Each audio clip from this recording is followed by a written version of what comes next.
Are you struggling for consistency in your sim racing? Does your iRating look like a roller coaster? If so, we have good news for you. The way to get more consistent is to first understand what you're doing differently than the professionals. And VRS is the answer. With our competitive subscription, you will have the telemetry, setups, tutorials, and everything else you need to fully analyze your driving. Our data packs and the ability to compare your driving with the best in the world will show you exactly where to adjust your inputs, change your driving line, and shave seconds off of your lap times. And our powerful and precise Direct Force Pro wheelbase and precision pedals are being used by some of the world's best drivers. All these champions agree that VRS hardware is not just the best on the market, it's also priced well below the competition. So if you're looking to upgrade to direct drive and the best pedals in sim racing, VRS is your answer. If you want to get better, get faster, and make it happen sooner rather than later, you owe it to yourself to find out why so many people are switching to VRS. You'll be so glad that you did. Visit www.virtualracingschool.com and learn why the best use VRS.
Thanks for joining us tonight. It is round number 4 of the Extreme Motorsports Ricmotech miniMite Sportscar Challenge, where some of the best virtual LMP3 and GT4 racers do battle here on Apex Racing TV.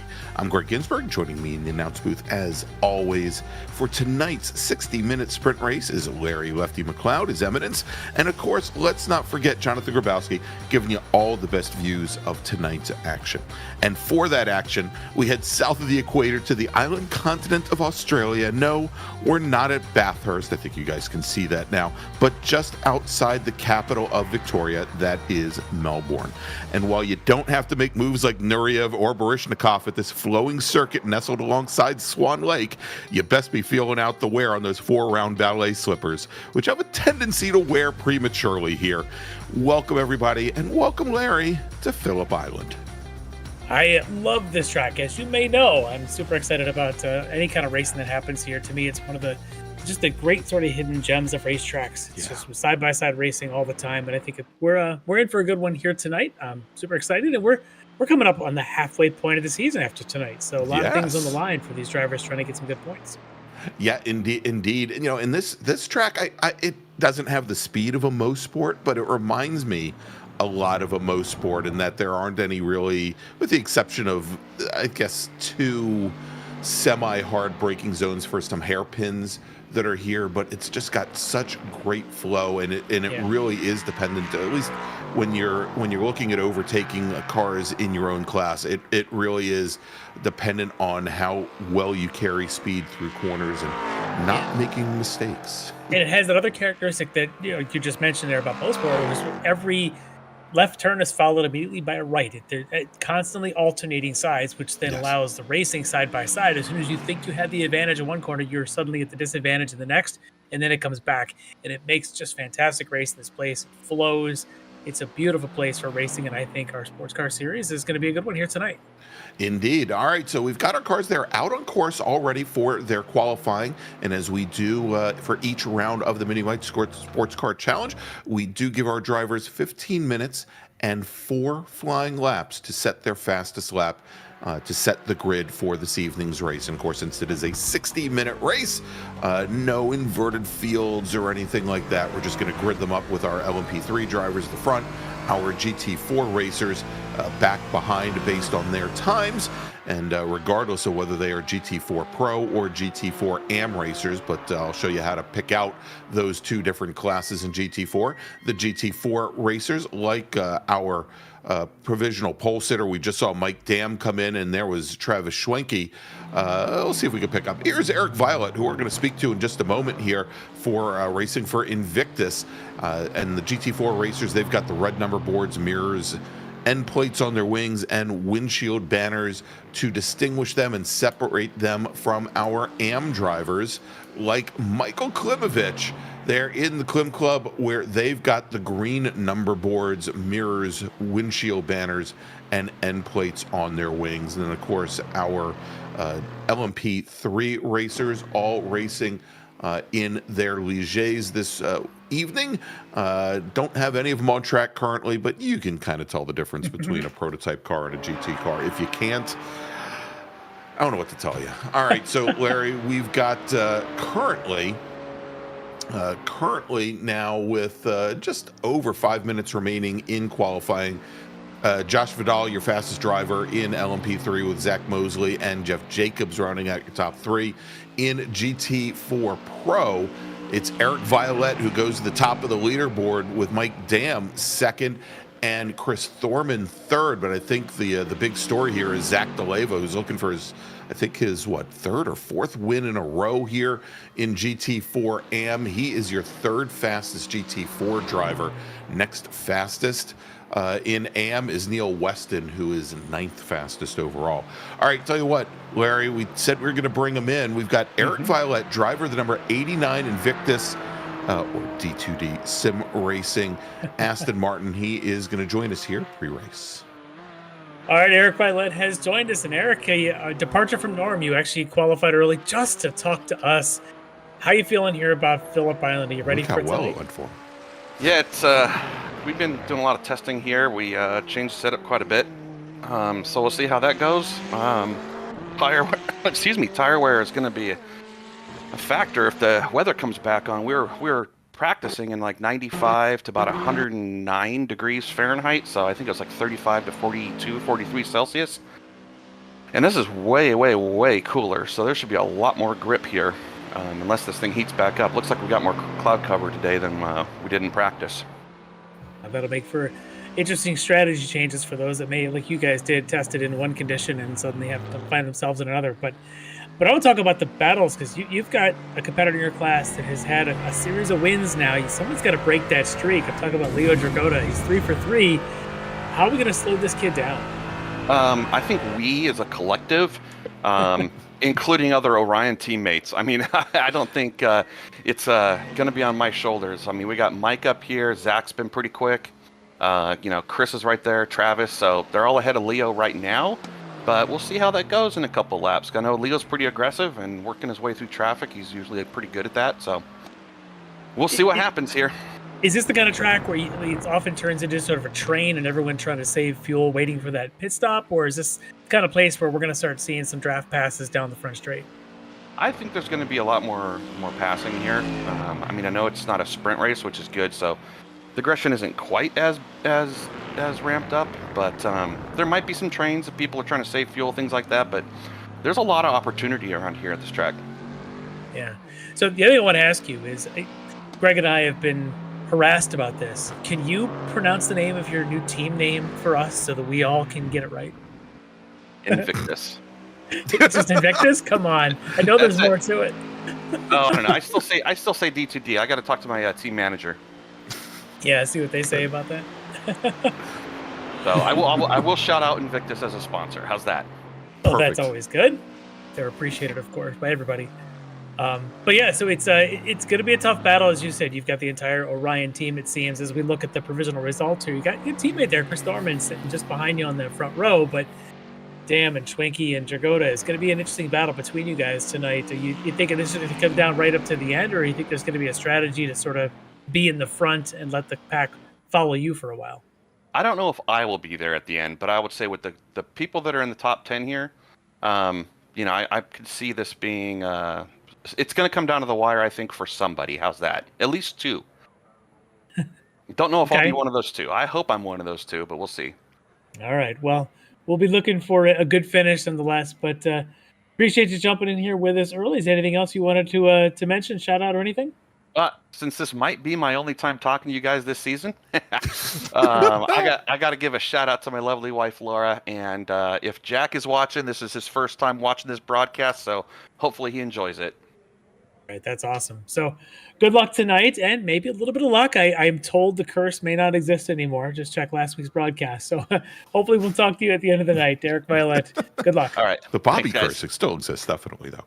All right. Thank you. That is Eric Violet for driver the number 89 Invictus, or as he calls it, T2D Sim Racing. Aston Martin and Larry, Eric was last season's GT4 Pro champion. Yeah. He seems awfully humble when he says that he may not be in for another interview the entire season. Never been one to tout his own abilities, but we all know that he sets a pretty high bar that everyone else continues to chase. So We'll see what happens tonight.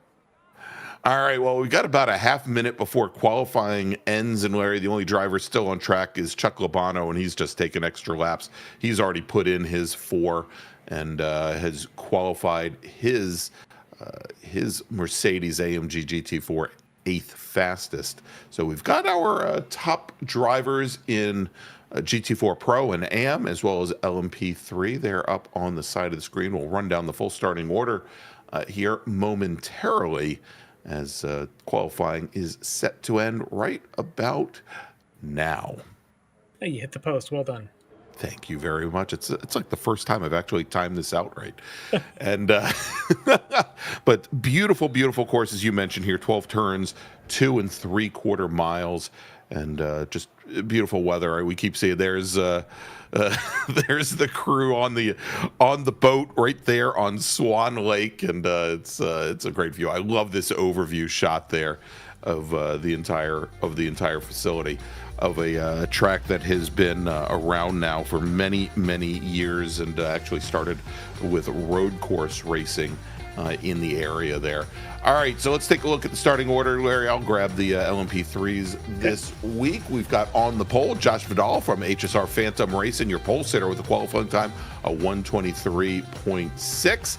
Starting to his right will be Zach Mosley. To his left here at Phillip Island, Zach Mosley from SimCity Racing.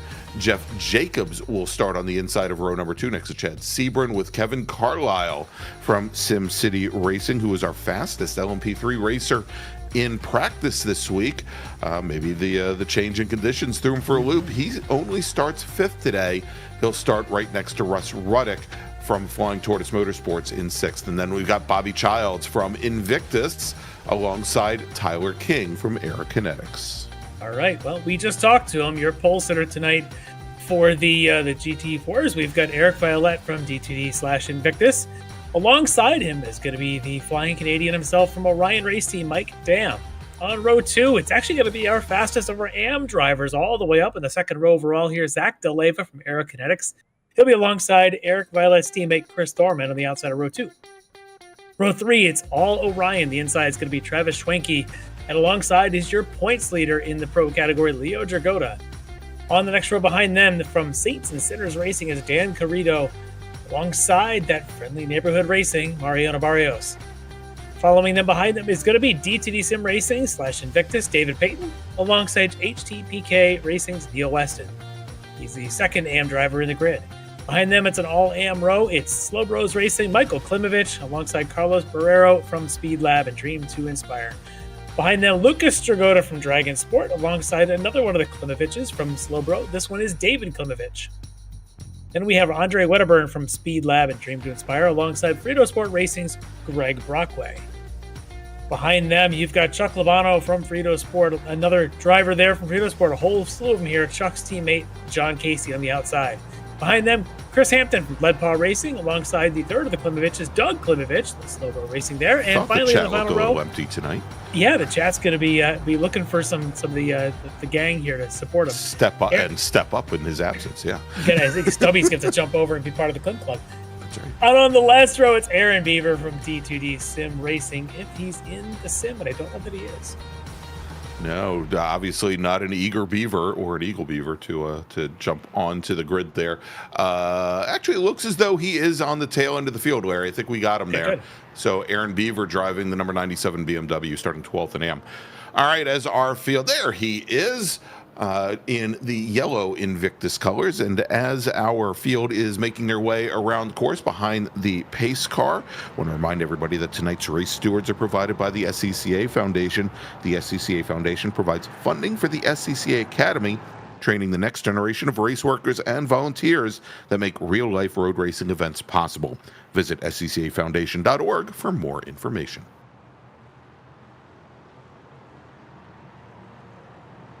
All right, here is they start to make their way around, and our GT4 racers have opened up now a nice big gap to the LMP3s to ensure that they don't run up on any possible incidents there. We've, I think, seen in the last couple of rounds where the LMP3s have had some issues with cold tires on the first lap. We'll see if that's the case here.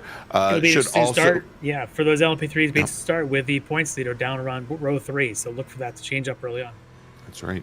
Notice there as we watch through Mike Dam's windshield to Eric Violette, our pole sitter, that Violette has changed his livery somewhat from 2 weeks ago, where it was very difficult to tell the difference between his Invictus machine and the Orion Porsches here, as we now have our LMP3 racers coming through the final corner, turn 12, onto the front straight, and the green flag is in the air, and we are racing here at Phillip Island in Melbourne as our racers make the way down this fairly long front straight. We've got a sweeping left, probably right-hander to lead things off, and then the track is going to switch back almost immediately to a right hand, almost a full 180 here, as we've got Josh Vidal leading Zach Mosley and Chad Sebring. Our GT4 racers take the green flag and leading into turn 1 and using every last bit of curbing to make sure that he's on the inside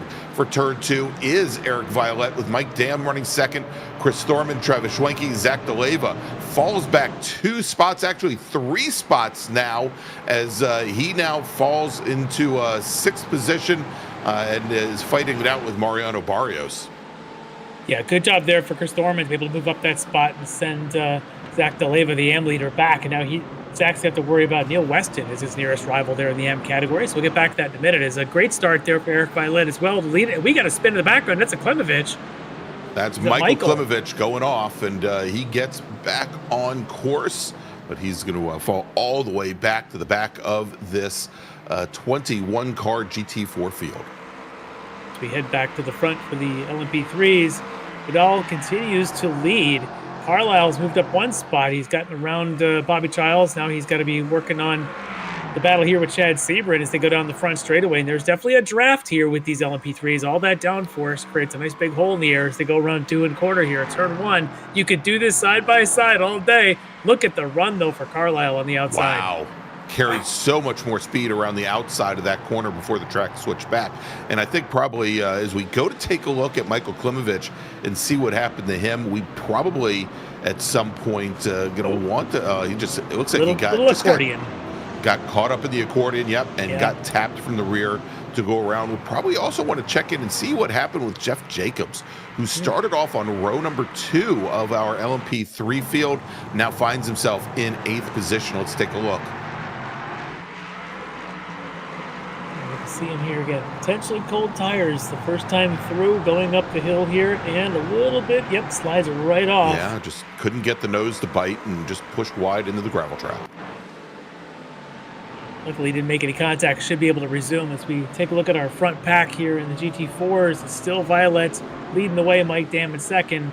Leo Dragotta, the points leader and the winner of pretty much everything so far, looks patient here early on behind teammate Travis Schwenke. But look at the wiggle there for Thorman in the Aston Martin. And Schwenke's going to dive to the right and try to get around him.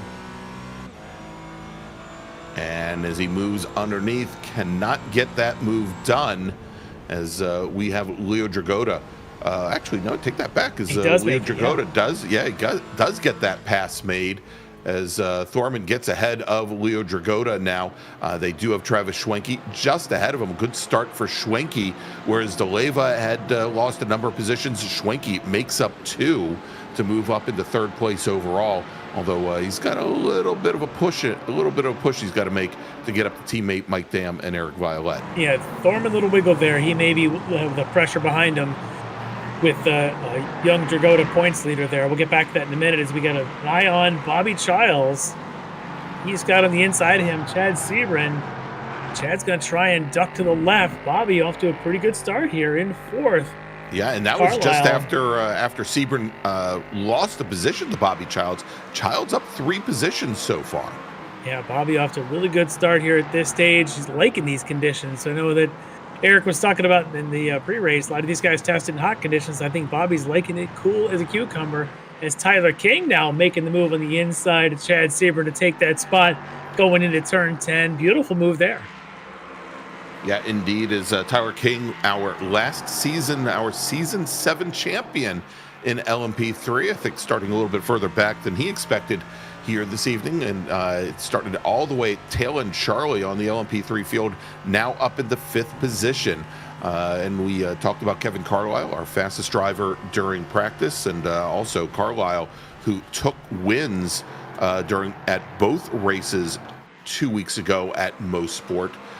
Looking to carry that momentum forward here at Phillip Island. He currently sits 3rd. Yeah, and for King, who came off that win at VIR almost a month ago now, seems to be a little struggle here in qualifying, but he's making it up here with race pace. We'll see if he can catch up to Bobby for that 4th place spot as we flash back into the battle here of young Dragotta behind Chris Thorman, the Porsche trying to keep up with what may be a pretty good straightaway speed for the Aston Martin.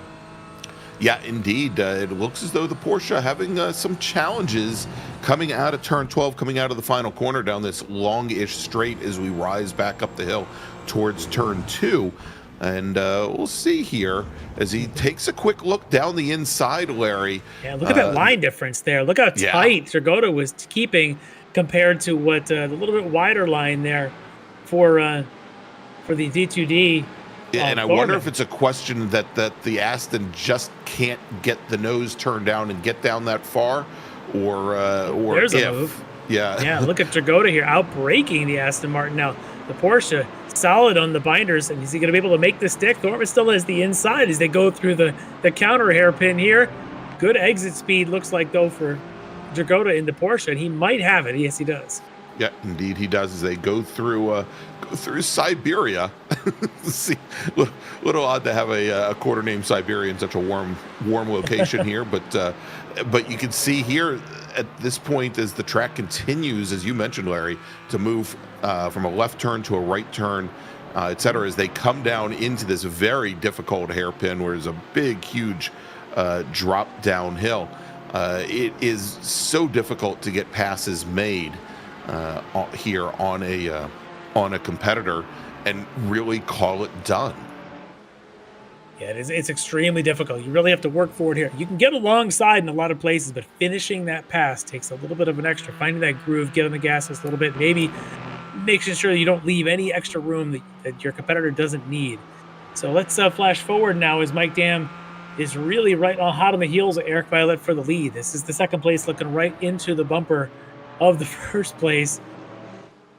There is Dam. Actually, a little bit of gap there for Violet. Actually, Larry, that's the battle for 2nd right now, because Eric Violet's managed to open up almost a 2.5 seconds on the 2 Orion cars. Maybe he has done a good job in changing his livery. All right, here is the battle for 2nd now in LMP, probably the battle for 3rd in LMP3 with Bobby Childs there with Kevin Carlisle. And look at this as Childs is looking to make the move around the outside.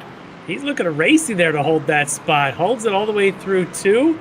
And look at him now. He's going to head down toward Miller Corner here at the hairpin. And Bobby's got the inside line. That's where you want. Remember, these are not ABS cars. You really got to control the brakes. Bobby doing fantastic work there on the brakes, holding Carlisle behind him. Look at this. Is Bobby now trying to catch up with Zach Mosley, who's sitting up in second place, just about a second in front of him. Here we go. And let's see here. Looks like I'm trying to determine. I thought maybe Chad Sebring had an issue. I think the issue is Kevin Carlisle blinking in and out. Bobby. And Bobby Childs doing the same thing. Yeah. Let's rooting for Bobby's internet at this point just to hold it together as they go around one of the Klimoviches there. That was the Doug Klimovich that they all just went through. And look at that Christine in the chat yelling, "Go Bobby!" He's won over the Klim Club now that Doug is having some issues. Look at the traffic here, though, as the GT4s are just sort of scattered there in this LMP3 battle.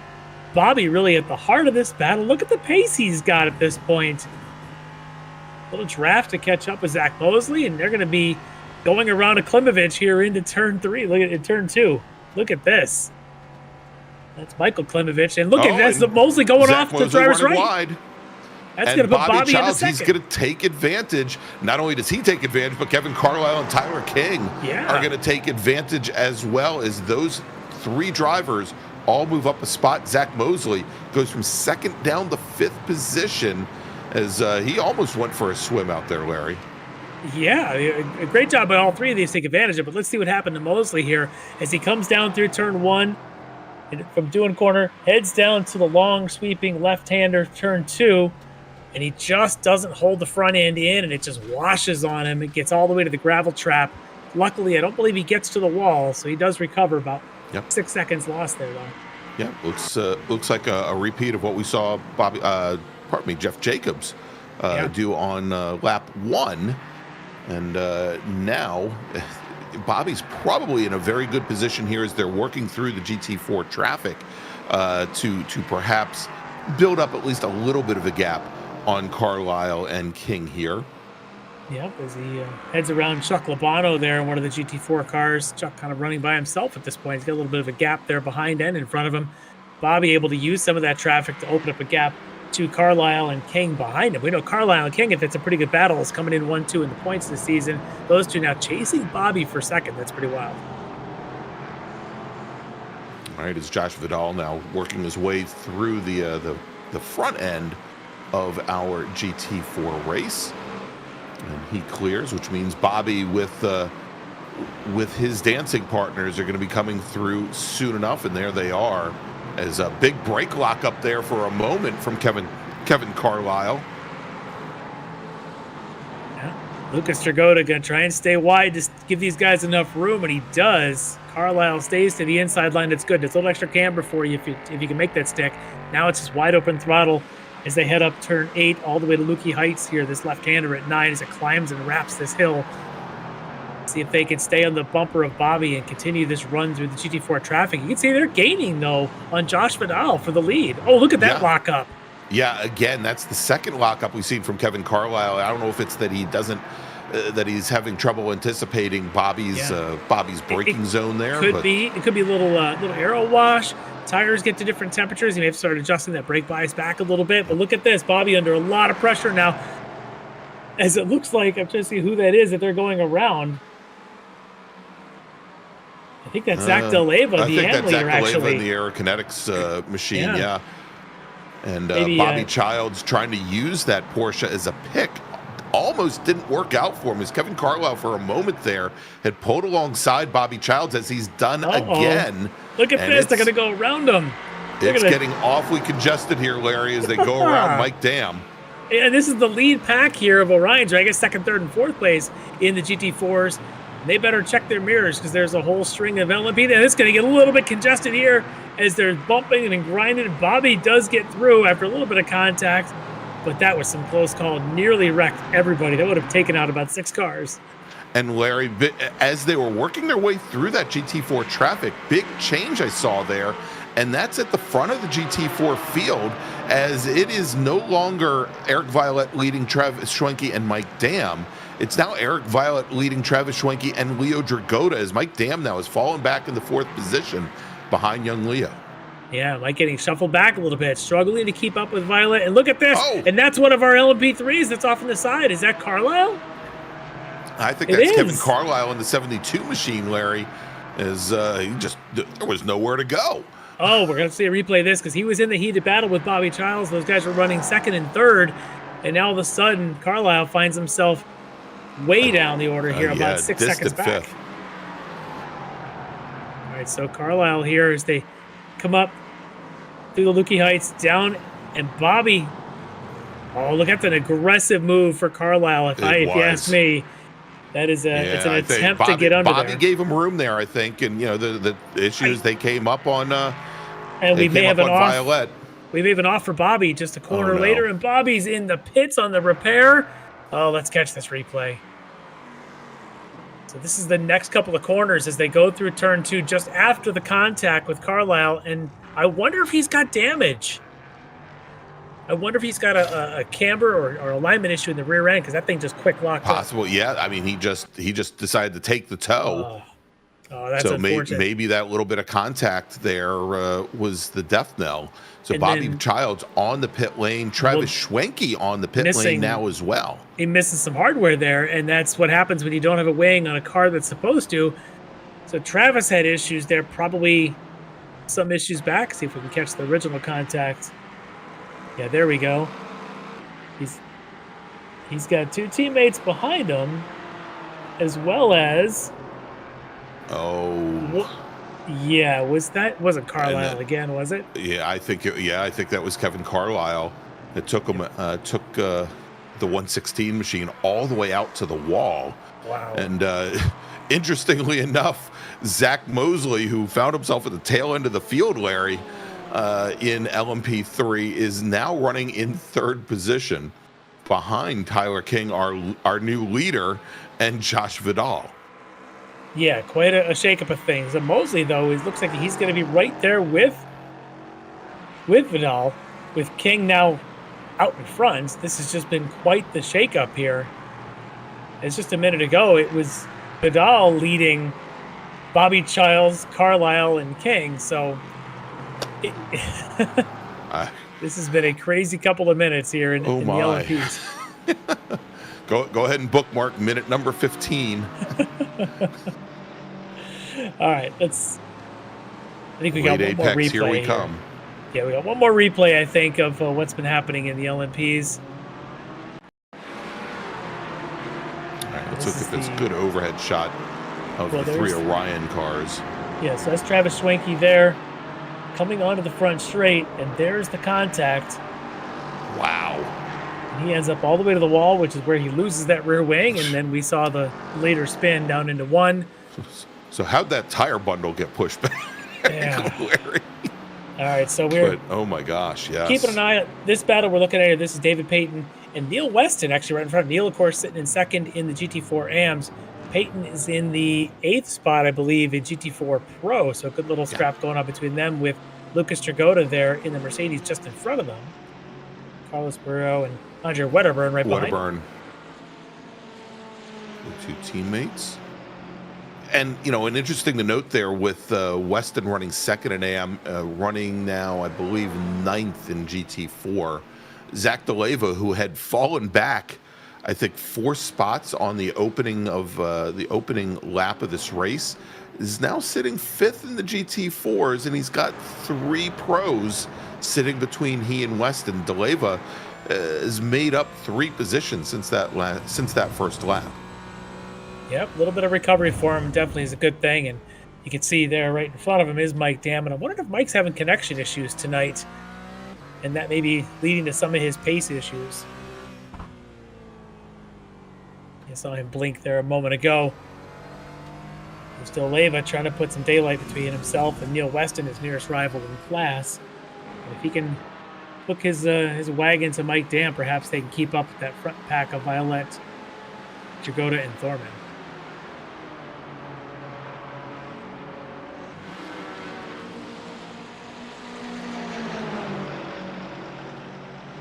As the 2 McLarens still in lockstep here. Yeah, practically bump drafting each other. as they go up the Lukey Heights and down the hill into the dreaded hairpin at turn 10. Say that pump drafting's all fine until the lead McLaren shoots a fireball out of the tailpipe. These guys currently running third and fourth in the AM category there. You see Barrero and Wedderburn. Yeah, and not very far back from Neil Weston No. at this point. They do have David Payton in that in the Invictus machine just ahead of them, but not very far.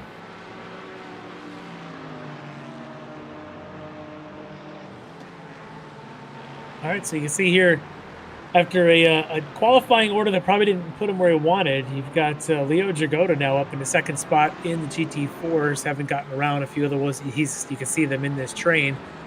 But Chris Thorman still hanging in there. Mike Dam has caught back up to them. These guys have a lot of work to do to catch your race leader at GT4, though, Eric Violet, who's got about a 4-second lead on this whole pack. Lead is so good, we don't even know where he is. Yeah. There he is.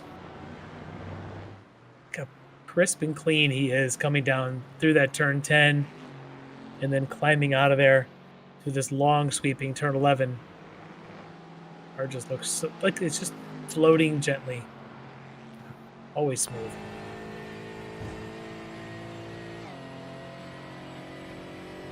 Looks like he's qualifying. He's got nobody in front of him. Nobody.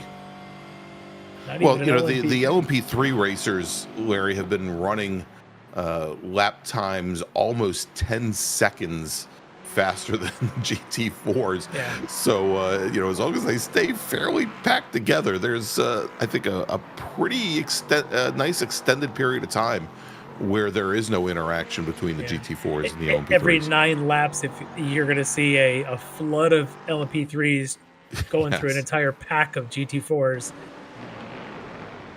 We have a Klim Club sighting. That's Doug Klimovich, already with damage on the car before this incident. That's right. Now no nose. That's oof. That is a little extra green to go with his green That's what they're windshield supposed to battering. look like in the front. Yeah. So it definitely had his issues, and that is a big drift that's going to likely end with a nose in the wall. In How the do I big know? wall, yes. There goes the front clip. Yeah, that's a rough way to go out there. Poor Doug. I feel bad for the Klim Club, though. We have to show them this every I appreciate single that they're round here, there. and I want them to stay. So, hey, I'm gonna put this on the driver. Say, guys, let's have good stuff. Give your cheering section something to cheer for. All right. Well, Doug Klimovich took his second trip down the pit lane, and it's as though he is now taking on some repairs. He's headed back out on track. Now a lap down. Well, David Klimovich is sitting in 8th. Michael Klimovich in 9th. I think those guys are actually running on track together. And look at that. Yeah. Right on cue. Well done, John. We've got the Porsche and the Mercedes together, and they're about to be joined by, that might be Tyler King, our race leader, in fact, about to go past them. Yes, that appears to be the yellow and gray Aerokinetics machine of King. With a good solid 3.5 second lead after all the chaos that struck about 5 minutes ago. Yes. Vidal, though, hasn't gone anywhere, sitting in that second spot and holding off Zach Mosley for right now. As a few other battles have opened up here in the GT4s, and Lucas Jagoda, Neil Weston now pressuring him. Of course, Jagoda, our Season 7 GT4 AM champion, currently sitting 7th here in Pro with Neil Weston. Currently our second place racer in GT4 AM in his Porsche. And they're right on the back The bumper. Porsches look really strong tonight. I don't know about those Mercedes. They seem to be struggling a little bit to get turned in right. You can see it looks like Lucas just struggling with the timing on this car and having to wallow it around a little bit where the Porsches just look very, very crisp. You got the Orions running well, of course, Weston here, Zach DeLeva. Porsches are very strong here. And the Aston Martins. I mean, we've seen a lot of performance here so far. Chris Thorman, of course, Eric Violet race leader in the category, both in the Aston Martins with the Mercedes. It seems to be a bit of a struggle tonight.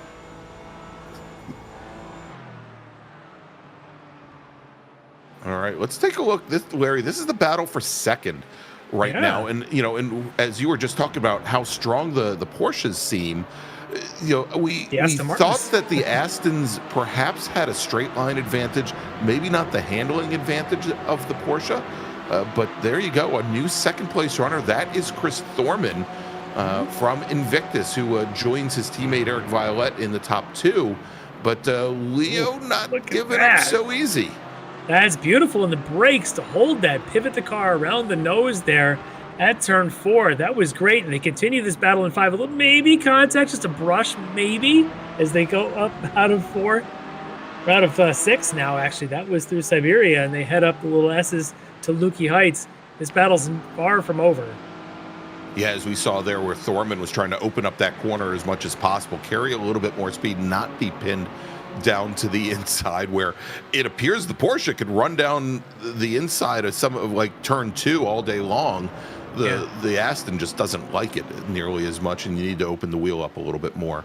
Of course, we'll know when we get to the pit stops whether the Porsche really likes that and whether it maybe has some more front tire wear than the Astons. That's going to run wide, though, for Jagoda as they come up the hill, and look at it right behind them. Wow. As it looks like Mike Dam does the same, but they managed to keep their foot in it and keep going. But just a little bit of extra daylight this time through turn 1 for Chris Thorman. Doesn't quite have the red, white, and blue of the Jagoda Orion car in his mirror.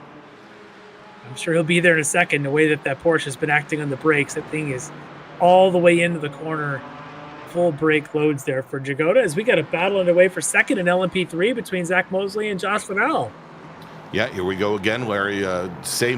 Pretty much same battle we saw earlier, minus a Bobby Child here, but good battle here is Mosley now finding a little bit of a challenge here from Josh Vidal in the 26. Kevin Carlisle, who's running in 4th position, having fallen considerably further back, almost 7 seconds off of this fight. We'll see here as they come up onto the back. Let's see who is said Porsche driver. Is that Carrito? Carrito, okay.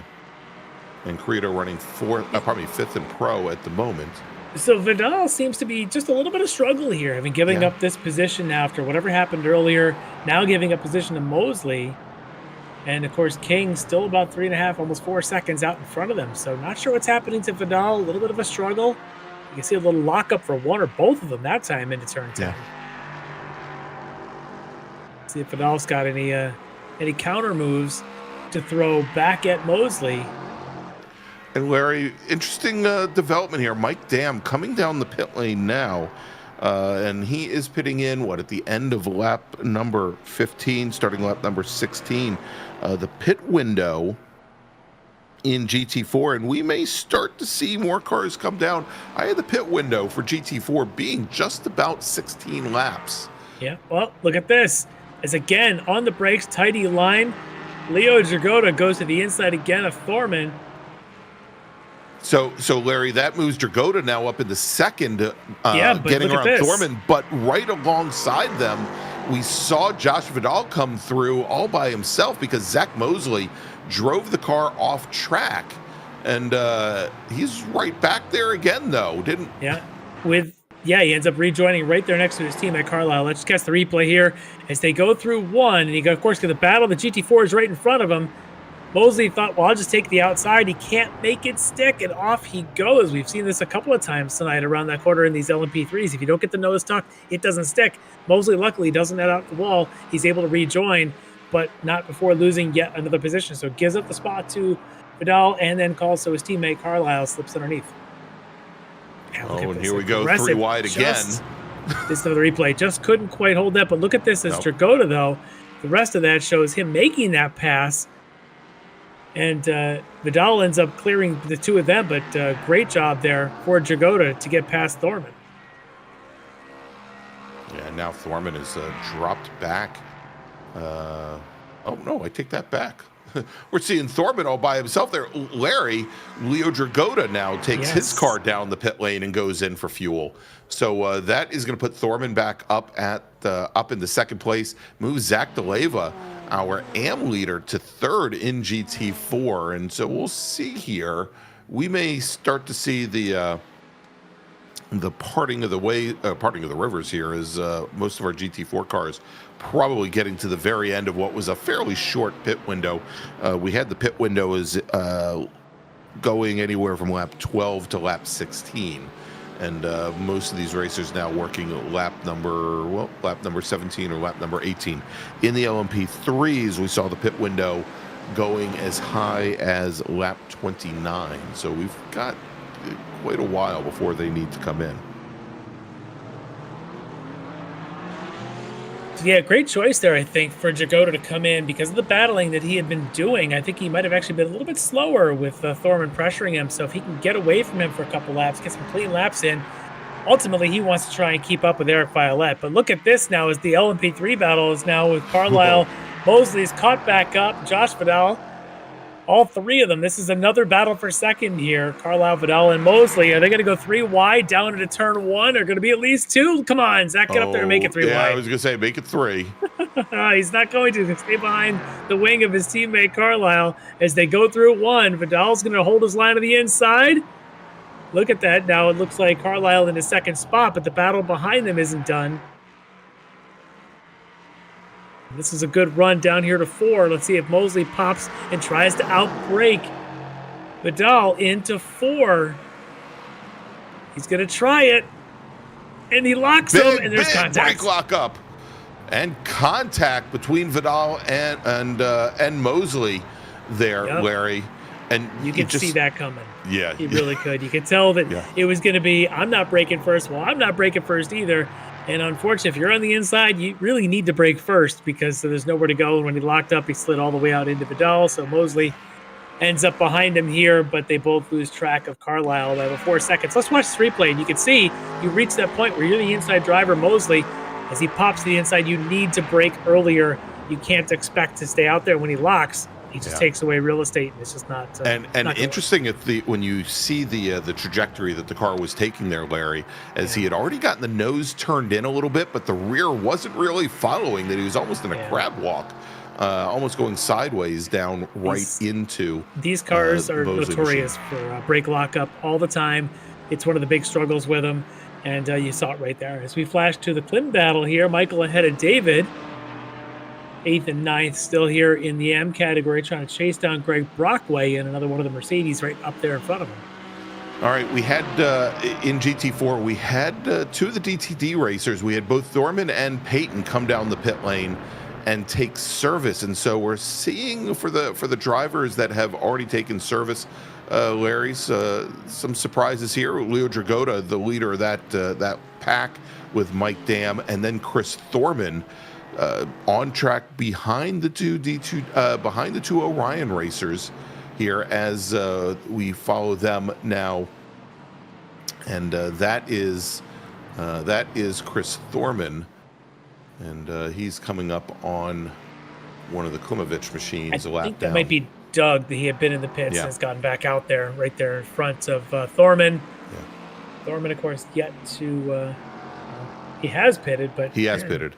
Yeah, but he's behind now Dragotta and Dam, so he's lost sight of that battle for potentially a second-place finish right now with those 2 Orions in front of him. But we still haven't seen yet the rest of that front pack come in. We haven't seen Violet or DeLeva. DeLeva currently running second in GT4.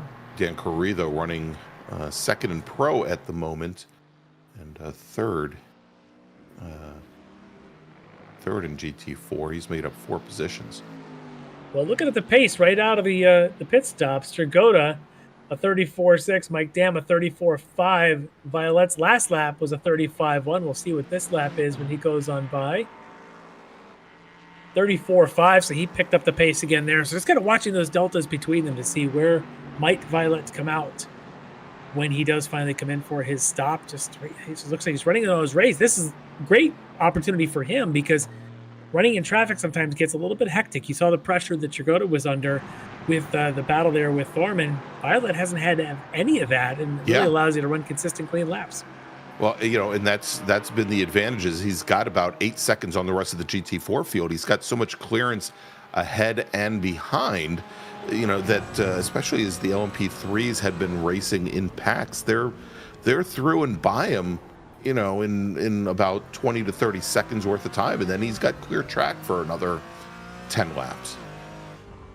Speaking of pretty clear racing here, Zach Deleva, 18 seconds up on his nearest in-class rival, currently running second overall in the GT4s. That Porsche really is working for him right now.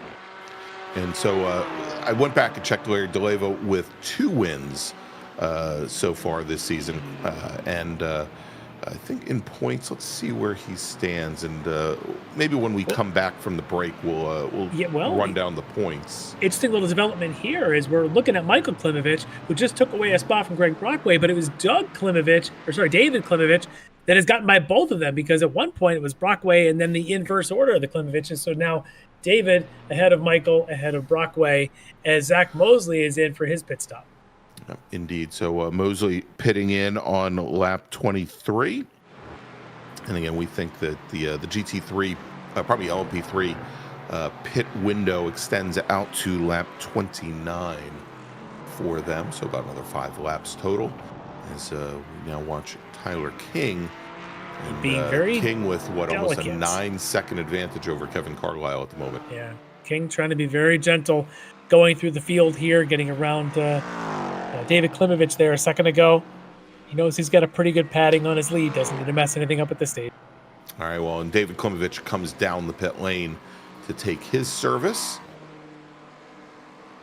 And I think Dan Carrillo followed him in. There's Lucas Tragoda, currently sandwiched between, looks like a Neil Weston. And I think it's Barrero just ahead of him. Lucas in the pro category, Barrero and Weston both in the AMs, but again, the way things are points scored throughout the season, you do get more points if you beat the other class. Look at this Lucas struggling a little bit there, losing the position to those two as he went through turn 6, and now they're heading up the hill to Lukey Heights here at turn 9. Weston with the advantage. I'm telling you, there's a little bit of a struggle here for the Mercedes, it seems. Which is a bit of a surprise, Larry, because that Mercedes chassis, maybe because of the length of it, it always just seems to be perhaps the most neutral of all the chassis. Yeah. It may not dance around some of the tighter corners, but it looks like it's got a speed disadvantage this weekend and or this evening, as well as obviously some challenges on some of these high-speed sweepers, as we have Neil Weston coming down the pit lane. Neil will pit in from 3rd in GT4 AM. And as he comes down the pit lane, Larry, we are sitting right at about the top of the hour. I guess we've got a choice here. We can sit in a little bit longer to see if our leaders in GT4 come in, or we can go thank some partners. Which would you prefer? All right, let's take a quick break. We'll be back here in just a few minutes with more action from Phillip Island. You're watching the Extreme Motorsports Ricmotech miniMite Sports Car Challenge here on Apex Racing TV. Ricmotech, high-performance sim racing equipment. Whether you're just looking to have fun, train for race day, or become a serious esports competitor, Ricmotech has you covered. Hundreds of name brand parts. Support from experts that love sim racing. Trusted by the pros. There's only one place to go, Ricmotech.com. The SCCA Foundation is a 501c3 organization serving as the charitable arm of the Sports Car Club of America. One of the programs partially funded by the foundation is the SCCA Academy, an online learning management system used to keep real-life racing track officials up to date on the highest standards of race safety and officiating. Through this program, the SCCA Foundation is supporting the future of the best trained corner workers and event officials in motorsport. You can support these efforts at www.sccafoundation.org.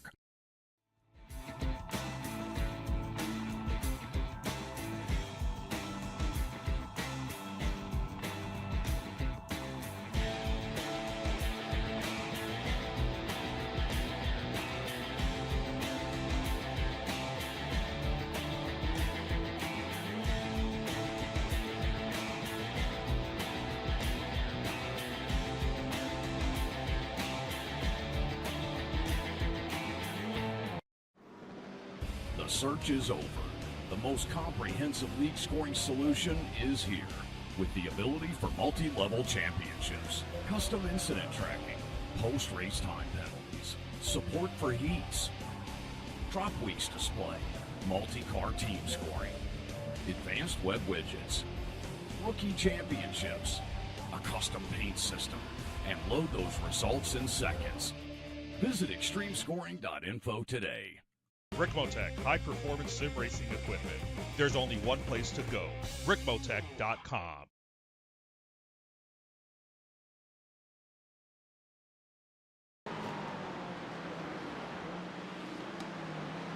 Welcome back to Phillip Island. It's round number 4 of the Extreme Motorsports Ricmotech miniMite Sports Car Challenge here on Apex Racing TV.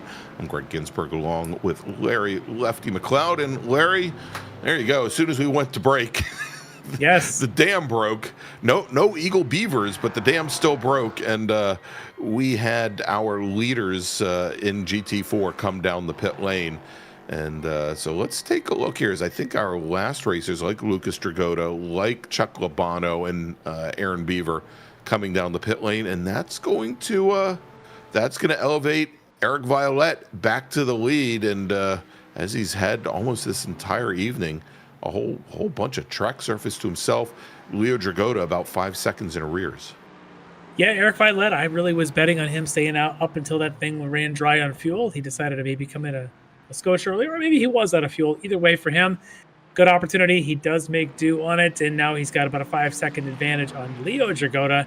Another 2.5 seconds back there to third place Mike Dam, and then it's a pretty good gap to Chris Thorman and Dan Carrito behind them.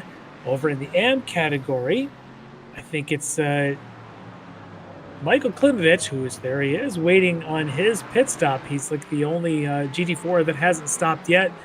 So he's currently got the lead there in the AM class, ahead of Zach DeLeva, but that could change hands once Michael comes in and brings on his fuel. All right, Kevin Carlisle now and Josh Vidal pitting in LMP3, pitting in from second and third as Tyler King remains out. Jeff Jacobs also still out on track. Jacobs running fourth at the moment. This could be an interesting little war here in the pits of Vidal and Carlisle, knowing that King hasn't stopped yet either. So King had a bit of cushion. He can decide when he wants to and probably still have a couple-second lead, but it's got to be an executed pit stop there. All right, Carlisle, the first of the pair out. Vidal still in his pit stall, Larry. Oh, boy. What if he decided to go with the tires at this late stage? I think that might be the case. As he was in his stall for about 4 additional seconds over Kevin Carlisle. And just as we say that, Jeff Jacobs comes down the pit lane, leaving just a single LMP3 racer, and that's your leader, Tyler King, yet to pit. Yeah, we'll keep our eyes on King, as there he is, on his way in, right on cue for the final pit stop of the night. Let's see how well he executes his stop. We go on board. Little tunnel of a pit lane here at Phillip Island.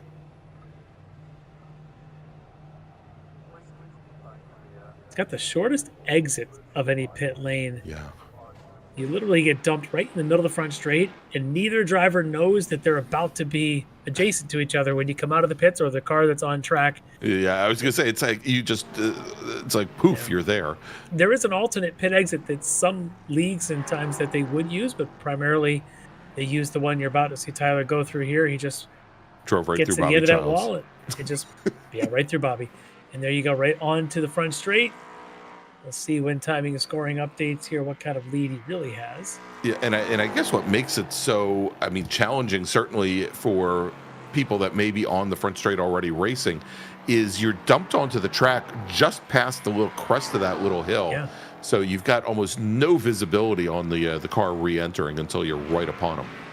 All right, so Tyler King's lead now, just under 10 seconds, as Kevin Carlisle's got a little bit of momentum, at 9.6 seconds back. And that pit stop there for Vidal cost him quite a bit. He's now 11 seconds behind Carlisle for second place. So it's King, Carlisle, and Vidal, your top three.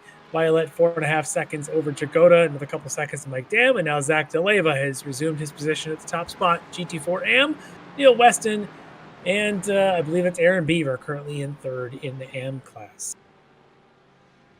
There's Neil.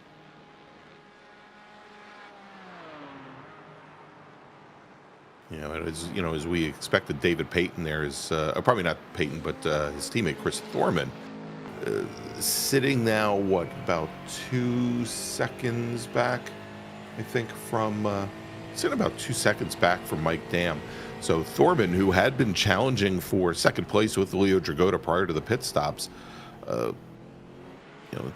finds himself 2 positions further back here with less than half a race to actually almost 15 minutes remaining in this 60-minute race. Well, this is the battle here of David Payton and Mariano Barrios battling it out for 6th in GT4 Pro. Again, the Aston Martin looks pretty strong here. The hands of Payton, we just talked about what Chris Thorman's keeping up there with Mike Dam, and of course race leader Eric Violette. All of them in these Astons for D2D looking very strong. A little bit of a grass edge there he clipped as he turned into the heights here, but he managed to close that gap under braking to Barrios in that McLaren. But the other battle we can probably keep an eye on might be between Chuck Labano and Aaron Beaver. Looks like they're also pretty close to each other, just about 2 seconds between them. And you see indeed. Labano behind. Yeah, that's Aaron Beaver in the yellow Invictus BMW, Labano in the red and gold Mercedes AMG GT4. That is the battle for third in GT4 AM tonight. And remember, Aaron Beaver started this race at the tail end of the field. We weren't even sure if he had made it to the grid, which he did. Finds himself right now in third place in the class in what might be the only BMW in the field. And Larry, let's jump back because we were watching just a few moments ago, I guess David Payton and Mariano Barrios. And Barrios, here we go, coming through turn 11 through the final corners to bring you onto the front straight that's here. Push. That's a lot of push. No. Not only a lot of push, but as he came over that grass curbing into the gravel trap, just carried so much speed into the tire wall there on the exit. And somewhere right about as Barrios loses the tail end. Well, that's how you drive this thing. It comes out the exit, and the check engine light comes on right about there, and then into the wall. Oof. That's a rough way to end this thing for Barrios. Handing that position there. But, so that'll give David Payton 6th in Pro and 7th overall in GT4. The race leader's opened up his gap now to nearly a full 5 seconds over Leo Dragota. So Violet continuing to just put the hammer down in this race. Mirrors don't exist on that car, it seems. He's just going to go and turn laps after laps. 15 more minutes of those to try and claim a victory and end Leo Dragota's streak. He's got top points for 3 rounds, and one of those rounds was a double round, which he won both events there as well. So I think anybody wants to try and put an end to the streak of Leo Dragota, and Eric Violette is certainly on that mission tonight. All right, well, Larry, that's a good lead-in. Let's do this. Let's take a look at where we stand right now after 3 rounds in the miniMite Sports Car Challenge. And let's start off with GT4 Pro. As you mentioned, Leo Dragota currently our points leader with 199 points. So 25 points up right now on Eric Violette coming into this evening's round. There we go. And almost another 50 points back from there is David Payton from Invictus, or D2D Sim Racing, sitting 3rd in the championship with Dan Carrizo from Saints and Sinners running 4th in the championship. If we go over and take a look at GT4 AM, it is currently Zach DeLeva looking for win number 3 here this evening. He's got 138 points, so currently 9 points clear of Speed Lab Dream. Gosh, I always get this wrong. Was it Speed Lab Dream to Inspire racer Andre Wedderburn, currently running 2nd in the championship in his McLaren. Stephen May from Mayforce Racing running 3rd in the championship. Oh my, Larry. And that's Klimovic getting pushed wide there. It got a little bit dicey. And there you go, Andre Wedderburn trying to hold on to 2nd in the championship right there. He's trying. This is all kinds of chaos. I saw Travis Schwenke in this mix. And That, of course, is Michael Klimovich. There's another Klimovich. Let's go and roll it back a little bit. Right, We'll so take a look here. This should be Schwenke and Wedderburn. Wedderburn, the lead car, comes up on a slower Klimovich and can't decide where he wants to go. So he goes to the grass, but he's not done yet as he comes back on right next to everybody. No contact. No, There's no a contact at scattering all. of the Klimovich is just scatter. And we're all safe and sound, and off we go. Unbelievable that wasn't a full cleaning house there by Wedderburn. And meanwhile, probably some of the best heads-up driving right there from everybody. Schwenke pretty much stood the car on its nose to ensure that he didn't get hit by Wedderburn. And a great job there for Klimovich to realize what was going on and just to stay as far to the outside of the track as he could. Now, of course, Michael Klimovich is going to be chasing Wedderburn down a little bit more as Josh Vidal from third place goes on by. But this battle continues there as Wedderburn probably had a bit of a code brown there through this corner the last time. And I think Klimovich knows that this is a weakness corner there in the McLaren, and he's going to try and do what he can to stay with him. Yeah, and remember, like I said, Schwenke looked like he stood the car on his nose. Schwenke was actually a lap down at the time here after that earlier incident. I think he just either A, he was looking for a way to unlap himself, or B, just managed to get to the checkered flag and see it from anywhere but the pit lane. Yeah, he's about 2 laps down from this pack, so he's just sitting back and watching. But I'm just looking at that Wedderburn McLaren. It just looks loose. Yeah, it does. He was loose coming out of the final sweeper there through 11 and 12. And now let's see if he's able to keep this thing contained going through 2 with Michael Klimovich there in the Mercedes right behind him. Klimovich actually looks quicker than the McLaren through there, and he's going to get a run for Klimovich. He'll take the left. I hate to call it the inside because it quickly becomes the outside as they get down to turn 4. Wedderburn, let's see if he's late on the brakes and hold this position. Yeah, as they come through 5 and 6. Almost need to get a microphone in the hands of Travis Schwenke so he could just call it from the view that he's taken up right behind him. Well, he's probably too busy. He's probably too busy screaming at this point, Larry. His mic will be doing nothing but clipping the whole time. All right, so again, in the championship points, it's DeLeva, Wedderburn, who's currently second in the championship. Stephen May, currently running third in the championship. And again, Stephen not racing with us tonight, I don't believe. And then Chuck Labano from Frito Sport, currently sitting fourth in the championship with Aaron Beaver fifth, only a single point back from him. Let's move over quickly to LMP3, where Kevin Carlisle is, although running second tonight, currently your points leader with 200 points, looking for race win number 4 here on the season. Tyler King, your current leader, is I think 14 points back in the championship currently, if my math is correct. With Josh Vidal third, another 6 points back from there, and then Zach Mosley running fourth in the championship. Yeah, King here really would love to be able to hold on and complete this win. As you can see, that 14-point deficit to Kevin Carlisle. He would love to flip this here and hold on to this and be able to close that gap a little bit. Carlisle did everything he can after having an up and down sort of race so far, clinging to second spot here tonight in the race. But that points lead could help him as we get to the halfway point in the season. 8 races in the season, and we are currently at round 4. Round 4. Where and are we of course, going to be the drivers can only drop 1 round in the championship, and again, I think a lot of them actually, by default, this was their drop. so this week we're here at this beautiful flowing natural terrain circuit. Side-by-side racing is great. It's a smooth track. Where are we going to be in 2 weeks, Greg? I'm not sure, Larry. Let me tell you though where we're going to be. Circuit in Southern California. Yes, it is. It is, and not going to be a 60-minute race, but twin 35-minute races. Yeah, the antithesis of Phillip Island. We're going to be going to Long Beach. Just a little bit different. The weather may be similar, but the track is definitely not. There's just the concrete walls are very different, and And there may be a hairpin or two here at Phillip Island, but instead of a sailboat, there's going to be a fountain, and we'll be going around it. Exactly. All right, so a couple of Mercedes battling here. Chuck Labano, Lucas Dragotta, Labano out of the AM, sitting in third right now, trying to hold off Aaron Beaver, who's charging from behind. But Lucas currently in seventh in the pro class, and look at that. Look how fast Labano looks through some of these elements here. And again, Lucas struggling. Maybe his setup a little bit off.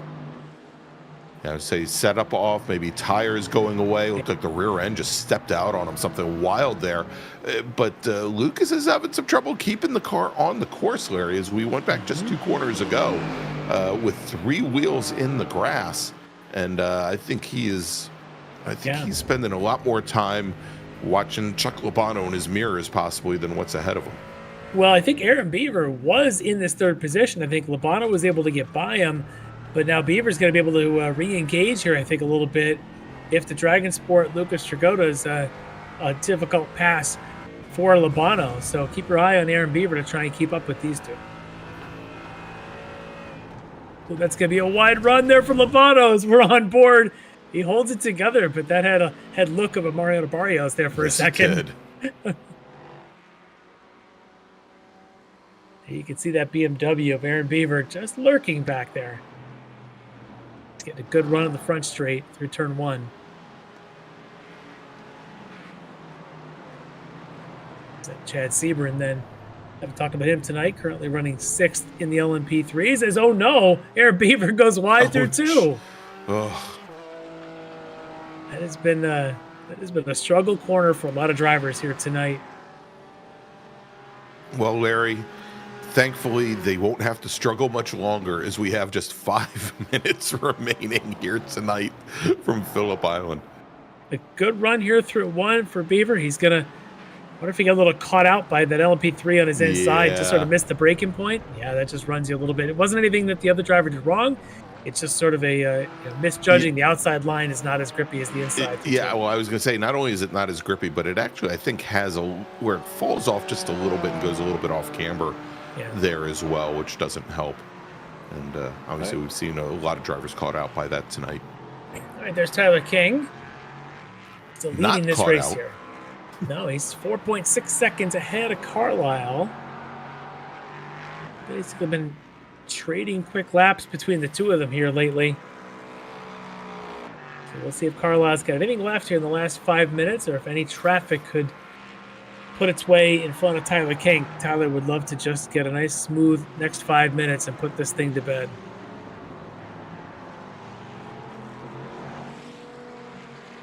But he does have some traffic. He's got a couple of the GT4s there in front of him. It's a Brockway. Although he's coming up on them at a great time, Larry, as they're coming up on the front straight. Yeah, that is a great place to be able to make those passes.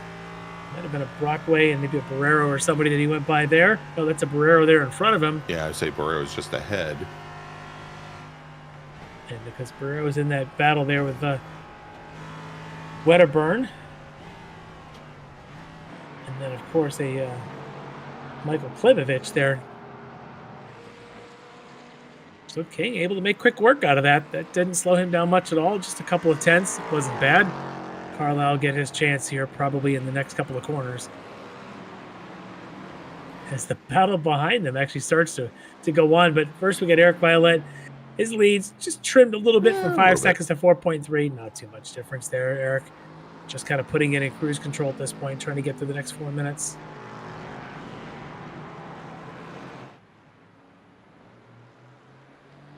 As we jump back to this battle for, I think, 9th in GT4. Lucas Dragotta, who's running 7th in Pro. Chuck Labano directly behind. Labano currently has, with that Aaron Beaver off, 3rd place in AM. Kind of locked up here.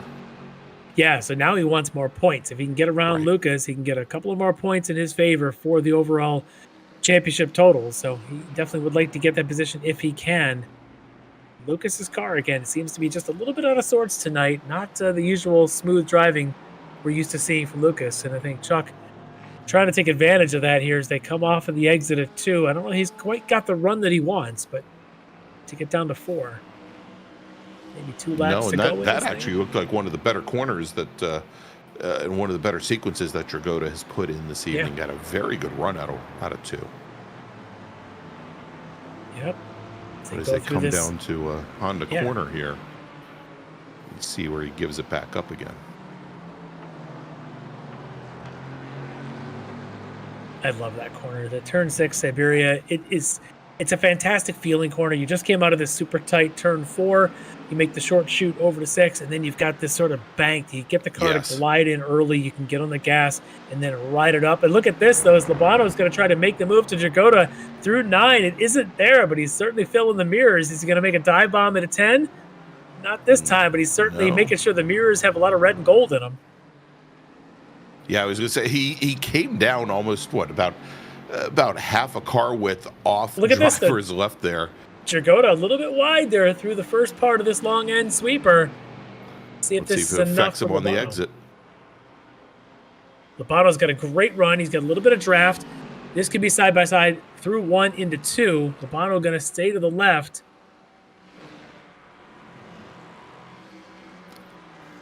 All right, Larry, and white flag is in the air. Our starter is about 4 miles away from the track surface there on driver's right, but saw him waving the white flag.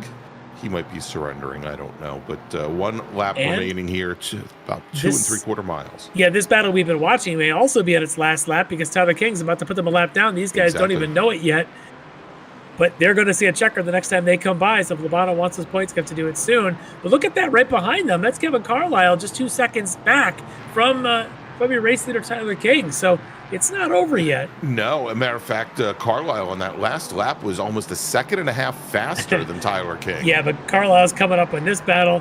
Lucas does tuck in there as Lobano gets the position just in time for Carlisle to come on through. Happy for Carlisle, not so much for Lucas. One more hairpin braking zone here for Tyler King. And the long left sweep, and he's hoping to see that checker flag and the points that come with it. Good run here for Tyler King.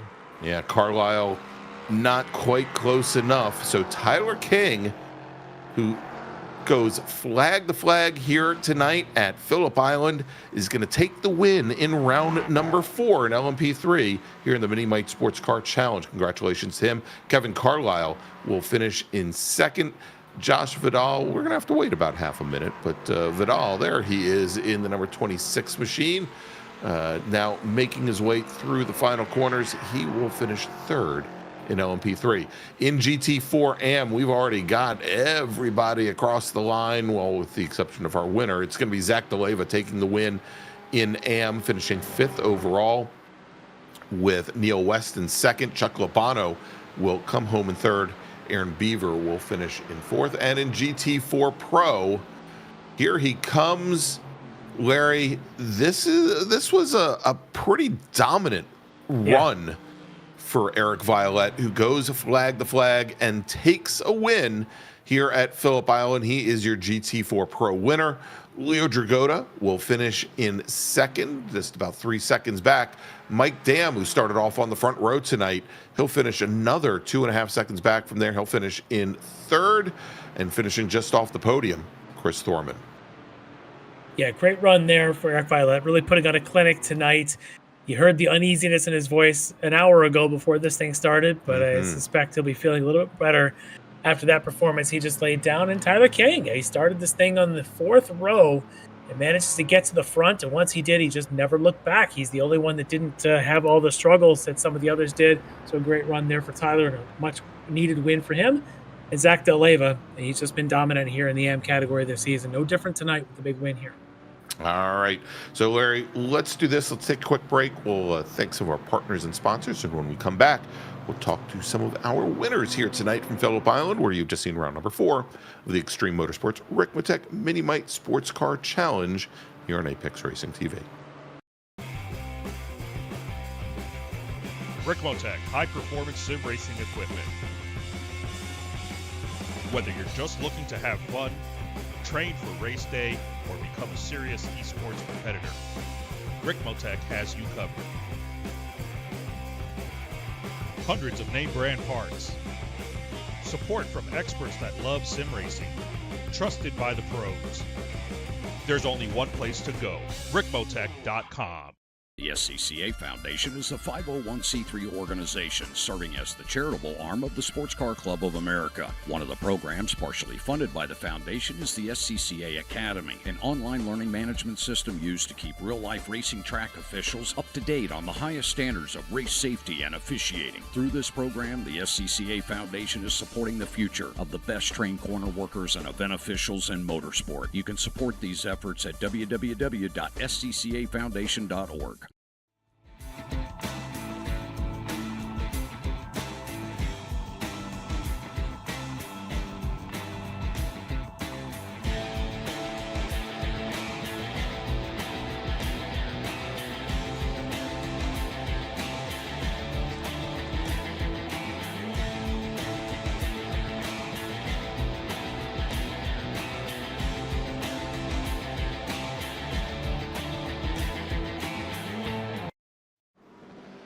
The search is over.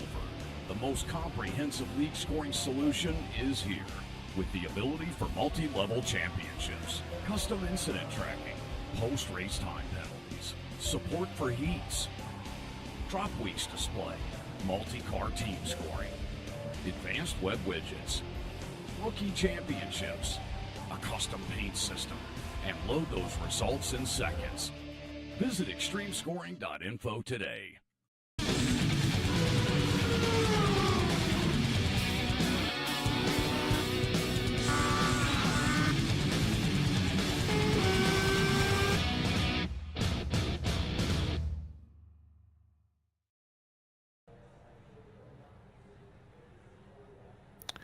Welcome back to Phillip Island, where you've just seen round number 4 of the miniMite Sports Car Challenge.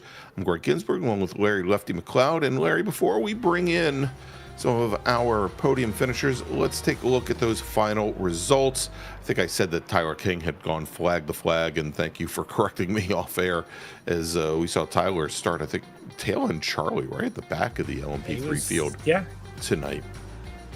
And he and Kevin Carlisle worked their way forward. Josh Vidal, who had been leading early on, falls back into third position. Jeff Jacobs had that early off, and he finishes just off the podium in fourth. In GT4 AM, Zach DeLeva picks up another win for Aerokinetics, with Neil Weston finishing second and Chuck Labano finishing third. Those are the drivers in green there in the final order. And taking the win in GT4 Pro, Eric Violette from Invictus D2D Sim Racing, with Leo Dragota second, Mike Dam third, Chris Thorman from D2D finishing just off the podium in fourth. All right, we've got some folks waiting for us, Larry. Let's start off tonight with Tyler King, our LMP3 winner from Aerokinetics. Hey, Tyler King joining us here. And Tyler, you've been kind of trading wins, you and Kevin, this season, and the trade comes back in your favor here. You get a well-deserved and really kind of a clinic win here, starting near the back. Let's just start out with qualifying. Did that not go the way you wanted? Well, I was serving an end-of-the-line penalty from the last race for my incident in the second heat there, so I just was told to stay in the back and don't put something that was slower than GT4s, but it was a nice way to come back after having that last race. That was really silly on my part. After I was kicking myself all week for that silly mistake, costing Zach and a few others their races. And it's nice to bounce back here, Phillip Island. I really love this track. I haven't raced on this track in about a decade, so it was really nice to come back here, have a lot of fun, multi-class. It's always a great time, and bring home the team a nice win. Yeah, a great win. And as you worked your way through the field, there were a couple of big battles that were happening in front of you. I think at one point you came up on the battle there of I think Kevin was in a battle there with Bobby, and I think you were a part of that one as well. That just looked like almost like chaos waiting to happen in some of that. You being the third in that train, were you just sort of like waiting for those guys in front to sort themselves out? A little bit, yeah. I went into this week just like really focused on trying to put out a consistent finish and just fill up the car and just be smart after, especially with that penalty, having to serve that. And I knew that going into this championship with Kevin and Josh, that if I had a really rough week this week, it probably was really going to hurt my chances later on down the season. So just focus on being consistent, take my time, don't need to make any silly mistakes, and finish without incident there, survive some chaos in front of me, and I was happy to get through it all. Yeah, just an awesome job. Just a clinic tonight. You got to the front, just never looked back. There wasn't even a threat at that point. So awesome job for you. You got the win that you needed. At the points when they get updated are probably going to be very close between you and Kevin. So well done there. But I'm sure you got some folks you want to thank for helping you get the win. Absolutely. Big thanks to Aerokinetics for helping me set up the car this weekend. Big thanks to my teammate Zach and GT4 for being a good practice buddy all week and keep me motivated to have a good week this week. Thanks to all the viewers, all you guys hanging out here. You guys in the broadcast booth did an amazing job as always. And we will be back in 2 weeks for sprints at Long Beach. That should be a good one. Yes, it will. It'll be a little bit different vibe than what we've got here. But for tonight, you can enjoy the victory and celebrate a win here for the team. Aerokinetics, Tyler King, congrats. Thanks, guys. All right, there you go. Tyler King from Aerokinetics. And Larry, yes, indeed, we have some updated point standings. And so let's take a quick look here where Kevin Carlisle is still your points leader at this point, but the gap has shrunk down to 4 points, separating Kevin Carlisle from Tyler King. Josh Vidal sitting another 15 points back in arrears in third, another 15 back to Zach Mosley. All right, so let's keep this whole Aerokinetics thing going. Yeah. Let's bring in our winner tonight in GT4 AM, driver the number 33, Aerokinetics Porsche, Zach DeLeva. All right, Zach DeLeva joining us. Zach, it's a pretty good night for Aerokinetics. You're getting the win here. We just, of course, talked to your teammate there, getting the win in the LMP3s.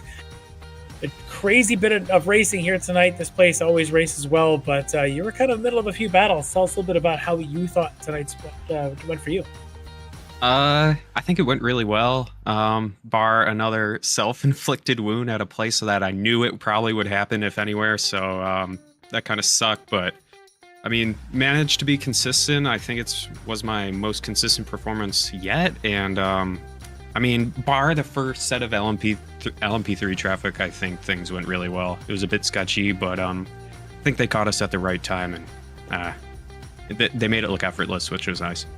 Yeah, it seemed to be a little bit chaotic because the LMP3s hadn't really sorted themselves out yet when they came through the GT4s the first time. So really put you on your toes, though, when you're having to not only look at one of them going by you, when you got a pack of maybe 3 of them and you're in your own battle, what takes precedent? Are you just going to make them wait behind you, or do you have to really yield a little bit knowing that they might be aggressive?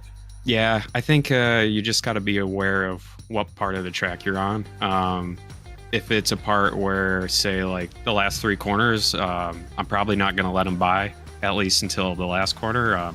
If we're going into turn 1 or turn 2, you know, have at it, boys. You can go past me, and I'll live to see another day. Yeah, it definitely does depend on where they catch it, certainly. And tonight, at least this place has some good spots to handle some of that passing. Well, we'll see how it is at Long Beach in 2 weeks. It could be a bit of a different story. Yeah, I think so. Yeah, we're definitely looking forward to that one. But tonight, a great win for you. Another win here, getting back on the winning track compared to where things may have been 2 weeks ago.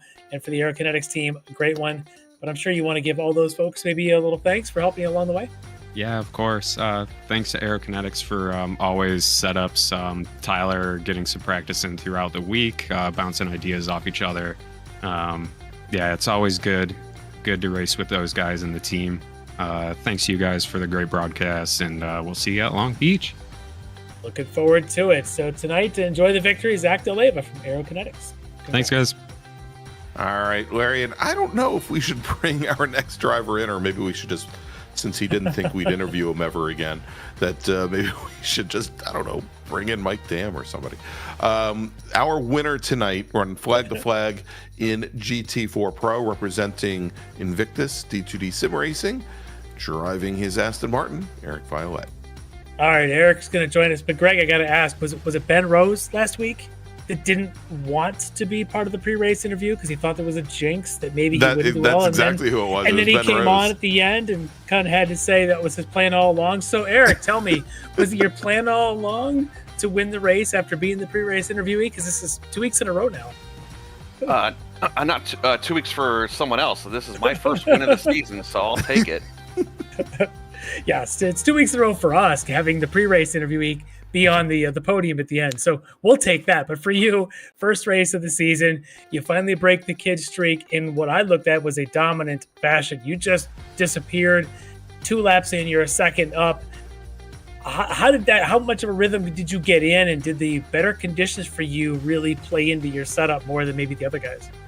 I don't know if it played into my hand, because I built this setup around 20-degree hotter track, so it was kind of interesting because it kind of let me loose as far as I didn't have to take care of them at all. I had done some testing in the cool weather just in case, and I knew the tires just don't wear nearly as much. So, and also it's not that loose on the first lap or two, so I was actually pretty confident in the first lap or two, which usually can get a little sketchy on those cold tires. But I was able to get to my rhythm pretty much after turn 2. I mean, I went in with Dan gave me some room there in the beginning, and once I was able to get out in front of him and go through turn 2 there with that that it's like kind of a wide double left, if you will.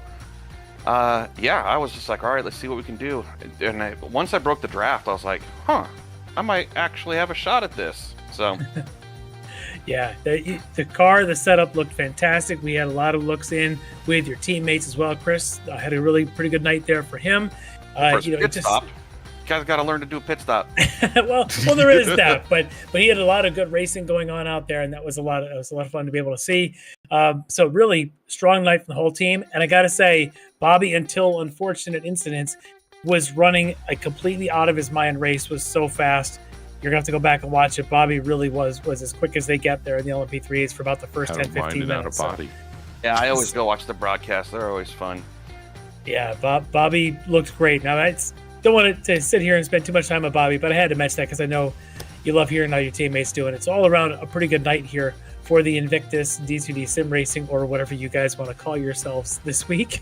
But winners. We're calling ourselves winners tonight. Absolutely. There we go. Winners here in GT4 Pro, but I know that you want to probably name a few of those people and maybe a few more for helping you get the victory. Oh yeah, Extreme Motorsports, again, I always say this, giving us a place to play. This is incredible. Ricmotech for sponsoring us, the miniMite. They've got their site. You guys run the commercials. People should know who they are if they're watching this. You guys, again, interview might have been a lucky charm. I actually don't believe in that kind of stuff, but hell, if you guys want to talk to me every race, I'll more than willing to do it. Get in line. Yeah. No, it's actually nice to mix. I like hearing voices from the other guys in the league. It's nice to mix it up. Invictus, our sponsor, and of course my teammates in racing, Chris David, who wasn't feeling very well tonight, Aaron, and of course Bobby, who can't forget him.